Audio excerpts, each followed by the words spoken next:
तो हेलो दोस्तों, welcome to my YouTube channel. तो दोस्तों स्वागत है हमारे यूट्यूब चैनल में जिसका नाम है जीके न्यूज भोजपुरी।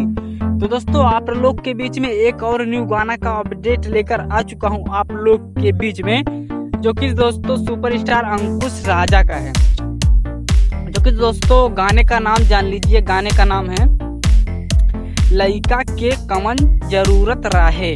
दोस्तों गाना कहीं नाम है लइका के कवन जरूरत रहे, जो दोस्तों इसका रिलीज डेट और सब कुछ कंफर्म हो चुका है। तो दोस्तों प्लीज आपसे रिक्वेस्ट है, अगर जो चैनल पर नए हो तो प्लीज चैनल को कर दीजिए सब्सक्राइब।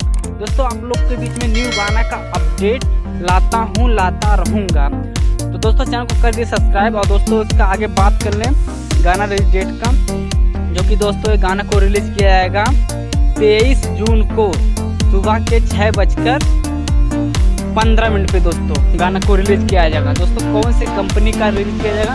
दोस्तों वेब म्यूजिक कंपनी पे गाना लॉन्च होगा सुबह के 6:15 पे। तो दोस्तों वीडियो कैसा लगा प्लीज कमेंट बॉक्स में कमेंट कर दीजिए, और चैनल पर नए हैं तो प्लीज चैनल को सब्सक्राइब कर दिए। और चलिए दोस्तों मिलते हैं किसी अगले वीडियो में।